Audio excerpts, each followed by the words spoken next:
Tonight, as we come on the air, the tornado warnings and watches up right now from Texas all the way up to the Northeast tonight, New Jersey, Philadelphia. The stunning images already. 3 confirmed EF3 tornadoes slamming Ohio. It's been deadly. Homes and apartment buildings destroyed tonight from Oklahoma City to Indianapolis, from Pittsburgh to Philly. Millions across several states bracing for severe storms. Rob Marciano on where you need to be on alert tonight. Also, the major flooding disaster playing out right now. Our team just outside Tulsa tonight, where neighborhoods are underwater. There are breaking developments of yet another security breach at Mar-a-Lago while the president was in Florida. The emergency on Mount Everest, a second American dying after reaching the summit. 11 deaths in 10 days. Our team in Nepal tonight with new images here. What climbers find when they reach the top. A logjam of other climbers, and you'll hear the chilling description tonight.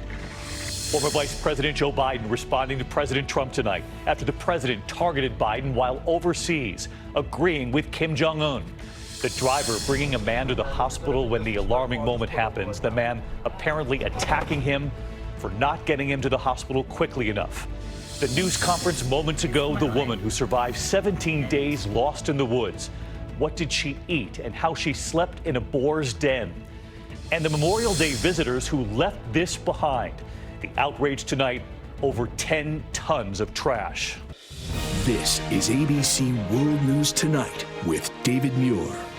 Good evening. It's great to have you with us here on this Tuesday night, and we begin with reports of new tornadoes on the ground just a short time ago, this time in Pennsylvania. In fact, there are warnings and watches right now from Texas all the way up to the Northeast. It has been relentless and now deadly. The outbreak now in its 12th straight day, more than 50 tornadoes reported in just the past 24 hours. This one right here in Grant County, Indiana. Tonight, the devastating scene across Ohio. They have now confirmed multiple EF3 tornadoes, winds up to 140 miles an hour. Look at this. Homes in Dayton completely destroyed tonight. Schools and businesses damaged too. And all of this as we also watch a flooding emergency unfold across several states as well. That home right there sinking right into the river near Crescent, Oklahoma. Again tonight, millions bracing right now for severe storms. The warnings outside Philadelphia just a short time ago. And Alex Perez leads us off from Dayton tonight. Tonight, a white-knuckle commute for millions. Those severe storms now moving east. If you live in these communities, you want to get in your safe place immediately. This after a deadly tornado outbreak overnight. More than 50 twisters reported in 8 states. The National Weather Service declaring a tornado emergency in the Dayton, Ohio area. There you go, power flashes, tornado on the ground. The tornado just hit our house. Oh my God. We were just sitting out here. The New Life Worship Center taking a direct hit. Its steeple completely ripped off. There's about 25 people, adults and children, in the bathroom inside there. Within 5-10 seconds, it goes from dead quiet to a jet engine taking off. The fire department breaking down doors with sledgehammers, searching for people who may be trapped. Look out for your neighbors. If you haven't seen somebody that you know, please give us a call. This is what's left of Troy Street in Dayton, Ohio, one of the hardest hit areas. You can see this heavy metal fence completely knocked over, and over here, the metal roof of one building wrapped around this tree. Neighborhoods in the storm's aftermath appearing apocalyptic. Multiple EF3 twisters tearing through the area. It's a sad sight. Everybody's going through all their stuff. I can't even imagine. In nearby Salina, widespread damage. An 81-year-old man was killed when a car crashed into his house. Back in Dayton, you can see the kitchen, the dining room, and what's left. Tammy King and her husband grateful to be alive. We grabbed each other, held each other, and just thank God that we were still here. Surviving the storm in their basement. We are thinking about all of those families tonight. Alex is live from Dayton. And Alex, we can see the home completely demolished behind you. Crews are still working to try to get the power back on for so many people, now picking up the pieces. Yeah, that's right, David. And people here have also been told they have to boil their water. But I want you to take a look around me here. You can see the rage of this storm. This is what's left of a brick house. There are bricks just about everywhere you look. And if you look here, that's the living room couch. It's now outside. The long, frustrating process of rebuilding is only just beginning. David? And now we know, Alex, thank you. We know many are bracing for more tornadoes. We'll have that forecast in just a moment, but there is also a flooding emergency playing out across several states. Several bridges were closed today, rivers rising. ABC's Will Carr tonight in Sand Springs, Oklahoma. He's outside Tulsa in a neighborhood underwater. David, entire neighborhoods are underwater tonight. We have seen hundreds of homes that are swamped, and the Arkansas River is still going up. We're just downriver from the Keystone Dam, where they're releasing enough water to fill 3 Olympic-sized swimming pools every second. That's caused this flooding in Oklahoma and in Arkansas, where they had to close 2 bridges down today. With more storms on the way, this could be a historic disaster by the end of the week. David. Watching the flooding as well. Will Carr, thank you. Let's get right to Rob tonight, who's watching all of this and this urgent threat involving tornadoes across several states. Rob? Yes, David, another night of expansive storm coverage, including some of the big cities. Here in New York, we'll get it in an hour, but I'm worried about folks to our south, including Philadelphia. Here's a storm watch across all of Pennsylvania, but there's a warning up for just to the south of Philadelphia. I'm worried about Chester. I'm worried about Wilmington. Scranton has a tornado warning out as well, and they're getting rough in Pittsburgh. Back through Kansas City, look at that. That's the western flank of this. Over 12 states under watches currently, and you'll see as we put things into motion, the western part of this does not move much. Chicago, Cincinnati, over through New York, Philly, and D.C. get another pulse of severe weather tomorrow night, and all these threats include damaging winds, scattered hail, and a few tornadoes, and of course, more in the way of rain, for which nobody really needs. David? Rob Marciano, who has been storm chasing for days for us. Rob, thank you. To other news tonight, there was a developing headline just before we came on the air tonight involving yet another security breach at Mar-a-Lago while the president was in Florida. Here's our Chief Justice correspondent Pierre Thomas tonight with late reporting.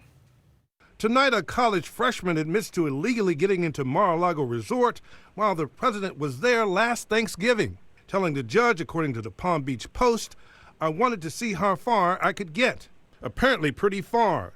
The Post reporting that 18-year-old Mark Lindblom was arrested 20 minutes later after walking the grounds. Prosecutors say that he came through a beach access tunnel and simply walked in, even though he's not a member. And although he went through a Secret Service metal detector, Lindblom's breach is again raising questions about security when the president is at the resort. In March, another incident at Mar-a-Lago when a Chinese national was arrested after allegedly telling security that she was there to go to the swimming pool. Investigators charged her with lying to the Secret Service and entering a restricted space. David, prosecutors say the college freshman used his cell phone to take photographs and video during his time at the resort. That cell phone was later seized. David? Pierre Thomas with us live tonight as well. Pierre, thank you. And next to the emergency on Mount Everest, a second American climber has died after reaching the summit. 11 deaths there in just the past 10 days. A record number of permits have been issued this season, creating essentially traffic jams on the mountain, delays that can threaten lives. And tonight, our James Longman is in Nepal with new images and the chilling description of what an American climber witnessed. Tonight, chaos at the top of the world. This stunning new video shows that crush of climbers struggling to summit Everest. 11 now dead in just 10 days, among them 2 Americans, including 62-year-old Chris Coolish from Colorado. Fellow American Ed Doering was on the same climb team as Coolish and described a frenzy at the peak, a space he said was about the size of 2 ping pong tables side by side. I several times was elbowed, pushed aside, shoved by people who were just focused on getting their ideal picture or getting a banner out that they could take a picture of. It was scary because if you lose your footing, potentially you're going to slide off the summit. Coolish and the first American victim, Utah native Don Cash, both died on their way down after successfully summiting. Both were experienced climbers. That's not the case for everyone. Too many inexperienced people are on the mountain. Not only are we having more people climbing at the same time, but we have more and more people, I think, over the years that are climbing without the experience they need. Doering describing climbing around a dead climber on his way to the summit. A record 381 permits have been issued to climb Everest this year. And because of bad weather, over 200 people were forced to summit on one good day. But the traffic jams create an hours-long wait in what's called the death zone, where a lack of oxygen and exhaustion test even the world's best climbers. And James Longman reporting in tonight from Kathmandu, Nepal. And James, the climber you interviewed there describing stepping around that dead climber, The jam of climbers slowing their descent from the top, really just horrifying stories. And people are going to ask when they see the pictures you showed there tonight, why are they allowing so many climbers at once? Well, David, there are more and more tour groups offering lower and lower prices, and those lines you saw there are caused in part by inexperienced climbers unable to use complicated equipment. That causes loads of people to wait behind them in dangerous conditions. David? James Longman in Nepal for us tonight. James, thank you. President Trump is back at the White House tonight after a 4-day visit to Japan, where he took aim at his 2020 rival Joe Biden while on foreign soil. The president agreeing with what Kim Jong-un had said about Biden. Tonight, Biden is now responding, and here's ABC's chief White House correspondent, Jonathan Karl. In Japan, Donald Trump not only ditched the tradition of American presidents avoiding partisan politics overseas, he said he agreed with an insult North Korean dictator Kim Jong-un directed at former Vice President Joe Biden. Kim Jong-un made a statement that Joe Biden is a low IQ individual. He probably is, based on his record. I think I agree with him on that. And then, standing next to the Japanese prime minister, he added his own attacks on Biden. But in terms of criticism that you're sort of supporting a dictator instead of an American vice president? I can tell you that Joe Biden was a disaster. Biden waited until Trump was back in Washington before responding, his spokeswoman issuing a statement 10 minutes after Air Force One landed. The president's comments are beneath the dignity of the office. To be on foreign soil on Memorial Day and to side repeatedly with a murderous dictator against a fellow American and former vice president speaks for itself. The Biden campaign said it was part of a pattern of Trump siding with autocrats. In Japan, the president also said he wasn't concerned about North Korea's short-range missile tests earlier this month, directly contradicting his own national security team. You're not bothered at all by the small missiles? No, I'm not. I am personally not. John Karl with us live tonight from the White House. And as you reported there, John, Joe Biden saying these attacks are below the dignity of the office of the president. Is there any response from the president tonight?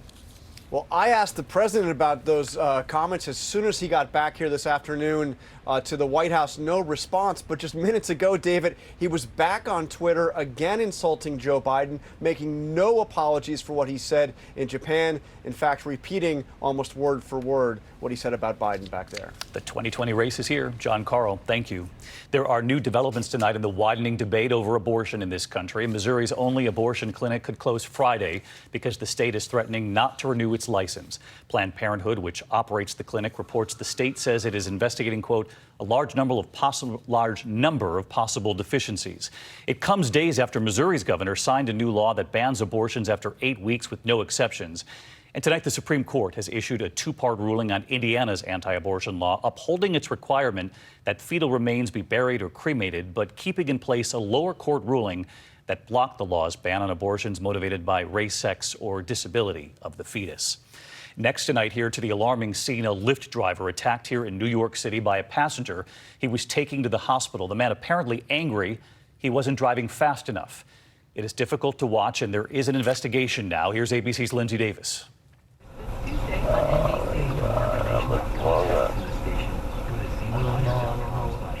It's about 10 minutes.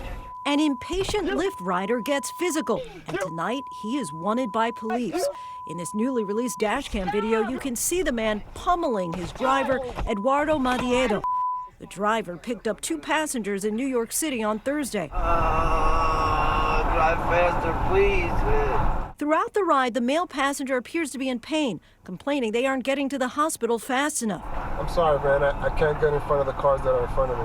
The agitated passenger then curses at the driver. Excuse me, man. If you're going to be disrespectful, I'll just pull over right now. The physical confrontation lasts about a minute. Please stop! Just before the male passenger flees on foot, he throws a punch through the driver's side window. I was trying to do my best to steer and just pull over as much as possible. Luckily, there was no pedestrians in the way. The driver says he immediately called 911 and filed a police report. Lyft tells us they do not tolerate harassment or violence, and they have permanently banned that passenger from the platform. Investigation now underway. Just awful video. All right, Lindsay, thank you. One more high-profile decision from the Supreme Court tonight. The justice is choosing not to take up a challenge to a Pennsylvania school district's policy on transgender students. The effect of that decision is that the Boyerton School District, 45 miles from Philadelphia, will continue to allow transgender students their own choice of which bathrooms and locker rooms they will use. There is still much more ahead on World News Tonight this Tuesday. The 35-year-old woman who survived that 17 days lost in the woods